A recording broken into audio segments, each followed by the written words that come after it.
Hello and welcome all. Let's discuss this question from Flywheel from GATE 2021. The good part is, we have been discussing such question in the class, and I have been discussing actually since 2014-15. And they asked almost similar question in 2021. Of course, there was slight change in the data. मुझे तो ये थोड़ा easy और लग रहा है, but anyway. The torque provided by an engine is given by, बेटा एक टॉर्क आपके पास इंजन का गिवन है, turning moment of an IC engine of course, तो वो थीटा के रेस्पेक्ट में वेरी करता है, वही वेरिएशन गिवन था कि t is 12,000 plus 2,500 sin 2 theta and that answer will be Newton meter of the turning moment, where theta is the angle turned by the crank from the inner dead center, that is crank angle. The mean speed of the engine is 200 rpm and is given, and it drives a machine that provides a constant resisting torque.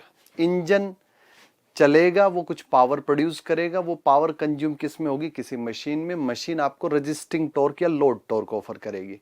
Given है resisting torque uniform है, load torque मतलब constant है, uniform है, मतलब load torque किसके equal हो जाएगा, mean torque के. किसके इक्वल हो जाएगा, मीन टॉर्क के. उसके बाद क्या कहता है, if the variation of the speed from the mean speed is not to exceed plus minus 0.5, मतलब CS कितना गिवन है, plus minus 0.5%, the minimum mass moment of inertia of the flywheel should be. Minimum mass moment of inertia बताना है कितना होना चाहिए. अच्छा देखो, इसमें आपको आई निकालना है. क्वेश्चन में क्या कैलकुलेट करना होगा, डेल्टा ई, और उसको किसके इक्वल पुट करना होगा, आई ओमेगा स्क्वायर CS. आप सिंपल समझिए, एक इंजन है आईसी इंजन, तो वेरिंग टर्निंग मोमेंट का आपके पास क्या है, एक ग्राफ बनेगा, क्योंकि वहां पे वेरिंग टर्निंग मोमेंट ही मिलता है आईसी इंजन से. तो जो टर्निंग मोमेंट का था वो ये आपके पास फंक्शन गिवन है, इसका ग्राफ बना लेंगे. फिर आपको कहा गया कि ये कपल कर दिया किसके साथ, भाई ये जो एनर्जी मिल रही है ये कहीं कंज्यूम भी तो होगी. तो ये एनर्जी कंज्यूम हो रही है एक मशीन में, वो मशीन रेजिस्टिंग टॉर्क ऑफर कर रही है या लोड टॉर्क ऑफर कर रही है, वो यूनिफॉर्म है. मतलब लोड टॉर्क या रेजिस्टिंग टॉर्क वो किसके इक्वल है, मीन टॉर्क के इक्वल है, क्योंकि कांस्टेंट है. फिर आपसे कहता क्या है, आप आई निकाल दो. बेसिकली आपको डेल्टा ई निकालना है, और डेल्टा ई किसके इक्वल पुट कर दोगे आप, आई ओमेगा स्क्वायर CS के. अब इसमें अगर आप डेल्टा ई किसी तरह निकाल लेते हैं तो बेटा ओमेगा आपको गिवन है, CS गिवन है, आप इजीली आई निकाल लेंगे, तो आपको इसमें बहुत ज़्यादा कोई डिफिकल्टी होगी नहीं. और कहता है आप minimum mass moment of inertia को राउंड ऑफ कर देना नियरेस्ट इंटीजर पे. ठीक है, 0.5 से आगे है तो एक मतलब जो नेक्स्ट इंटीजर है, नहीं तो उससे पहले वाला, क्योंकि नियरेस्ट इंटीजर का है, नेक्स्ट इंटीजर नहीं का है.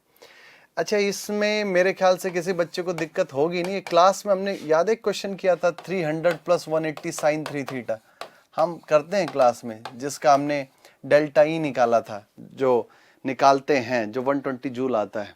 इससे देखो डेटा चेंज किया हल्का सा, बाकी तो कुछ है ही नहीं. अब थीटा पी कितना आ जाएगा, कांस्टेंट का तो कोई थीटा पी होता ही नहीं, ये है साइन वाले फंक्शन का, कितना आ जाएगा 2π/2, मतलब पाई रेडियन, इसका क्या आ गया थीटा पी. और करने की जरूरत नहीं, बट आप मैथमेटिकली करना चाहते हैं तो कर सकते हैं. TD थीटा 0 से theta P divided by pi, कोई जरूरत है ही नहीं. आप डायरेक्टली कह सकते हैं 12,000 न्यूटन मीटर क्या आएगा, टी मीन. कैसे, देखो साइन का मीन पूरे साइकिल के लिए क्या होता है, 0. पूरे साइकिल में अगर इंटीग्रेट करते हैं तो देखो साइन में आपके पास साइन का कर्व इस तरह का है, पूरे साइकिल में इंटीग्रेट करोगे तो पॉजिटिव नेगेटिव लूज आउट हो जाएगा, और होगा क्या बेटा, इसका मीन 0. तो बच्चे अगर 2500 मल्टीप्लाई कर दिया तो 2500 ऊपर तक चला जाएगा, 1 की जगह, -1 की जगह -2500, इसका मीन 0 रहेगा पूरे का. तो जो कांस्टेंट क्वांटिटी है टी मीन है, बाकी आप मैथमेटिकली कैलकुलेट करेंगे तब भी सेम आंसर आएगा. अच्छा, एक बार मैं अगर क्वेश्चन देखूं तो एक बार क्या हुआ था, कोई 2015 में ऐसा ही क्वेश्चन था, थोड़ा डेटा अलग था बट ऑलमोस्ट सेम क्वेश्चन था. आपसे ऐसे ही बना के दे दिया और पूछा था, पावर पूछा. ये जो कांस्टेंट वैल्यू होती है ये सीधा ही क्या हो जाती है, टी मीन हो जाती है. साइन और कोस थे उसमें, तो कांस्टेंट सीधा ही मीन हो जाएगा. तो मीन और n गिवन थी, मीन इंटू ओमेगा से क्या जाएगी, पावर ही पूछी थी, दो नंबर में इवन, हाँ 2 मार्क्स में. तो T mean into omega directly, ये 2 नंबर का क्वेश्चन था. ये भी 2 ही मार्क्स में पूछा है, बट थोड़ा सा लेंदी है उससे, वो तो कुछ ज्यादा ही ईजी था. अब आपको ग्राफ प्लॉट करना है, वो भी मेरे ख्याल से काफी इजी होगा। यहाँ दैट इज ये t and this is theta. अब इसमें बेटा, अब क्लासेस में हमने पूरा डिटेल में डिस्कशन किया है, कभी भी ये डायग्राम जिससे डेल्टा ई निकलेगा, टर्निंग मोमेंट डायग्राम बोलते हैं इसे, बिकॉज टर्निंग मोमेंट का वेरिएशन दिखता है। So you need to know about two of the things before you try to draw this diagram. One is theta P. Theta P कितना है बेटा? पाई और 180 degree. Another thing is 0 and other than that आपको एक T mean पता होना चाहिए। क्या पता होना चाहिए बेटा? T mean. ठीक है, तो आपने टी मीन भी बनाया। टी मीन अब हमें पता ही है, टी मीन हो या टी लोड हो, टी मीन या टी लोड किसके इक्वल है बेटा? 12,000 के इक्वल है। किसके इक्वल है? 12,000 टी मीन। और टी लोड भी यही है, टी मीन ही नहीं, यही टी लोड है। इसके बाद क्या कहता है, आप इसमें ग्राफ बनाएंगे किसका? 12,000 plus 2,500 sine two theta. It's so easy बेटा। 12,000 प्लस 2,500 साइन टू थीटा, तो क्या आ जाएगा? 12,000 plus 2,500 sine two theta. That means वैसे तो 12,000 पे ऊपर शिफ्ट हो जाएगा। ग्राफ बेसिकली आपको किसका बनाना है? 2,500 साइन टू थीटा का। 12,000 ऊपर शिफ्ट, वैसे भी टी मीन था ही, उसी पे बनाना, मतलब उसी से कंपैरिजन होना था। 2,500 साइन टू थीटा का ग्राफ बना दीजिए, तो ये कुछ ग्राफ ऐसा आ जाएगा आपका ना।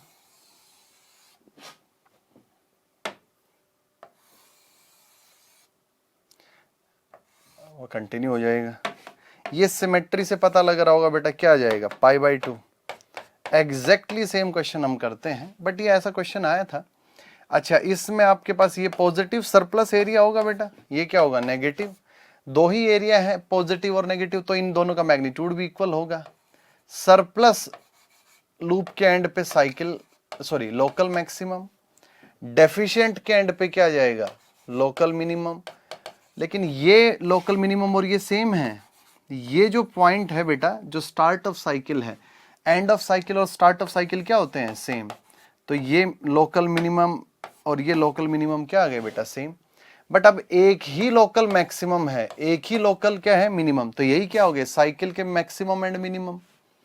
तो मैंने आपको बताया है, जो सबसे बड़ा एरिया हो पॉजिटिव नेगेटिव में, और उस ये दोनों कंडीशन मीट करने चाहिए। एक तो सबसे बड़ा एरिया हो पॉजिटिव नेगेटिव में, दूसरा कि उसके एक एंड पे साइकिल का मैक्सिमम हो और दूसरे एंड पे साइकिल का मिनिमम। तो उसको क्या बोलते हैं बेटा? वो डेल्टा ई हो जाता है।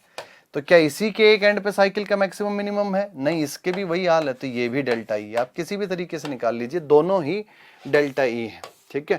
अच्छा, मैंने ये नहीं कहा कि कोई भी पॉजिटिव नेगेटिव एरिया में सबसे बड़ा हमेशा ही डेल्टा ई होगा, ऐसा नहीं कहा मैंने। ये जो पॉजिटिव नेगेटिव एरियाज होते हैं, मीन टॉर्क से या लोड टॉर्क से ऊपर नीचे, सरप्लस या डेफिशिएंट एनर्जीज या एरियाज, एरिया बेसिकली एनर्जी को रिप्रेजेंट कर रहे हैं यहाँ। तो वो जरूरी नहीं कि मैक्सिमम एरिया डेल्टा हो, मैक्सिमम तो हो ही, पहली कंडीशन है वो तो। लेकिन नेसेसरी कंडीशन सफिशिएंट क्या है बेटा उसमें? कि उसी आपके मैक्सिमम एरिया के एक एंड पे साइकिल का मैक्सिमम स्पीड हो और दूसरे एंड पे साइकिल की मिनिमम स्पीड भी हो। यहाँ पे डेल्टा ई निकालोगे तो आप मेरे ख्याल से पहले वाले से निकाल लेते हैं, तो क्या हो जाएगा? 0 to π/2 and that will be t minus T mean या टी लोड डी थीटा। अब सिंपली क्या आ जाएगा बेटा? 12,000 plus 2,500 sine two theta minus 12,000, तो सिंपली क्या बन जाएगा? ये 2,500 sine two theta D theta. कहां से कहां तक बेटा? 0 से π/2। आप इसे करके देख लीजिए मैथमेटिकली, इससे आंसर 1 आ रहा है। 1, अच्छा इसमें 1 जूल आ रहा होगा, that is 1 joule. Let me do it. 1 joule, oh sorry, हाँ इसका आंसर, ग्रेट, बिल्कुल ठीक है। 2,500 बाहर निकाल लीजिए, ये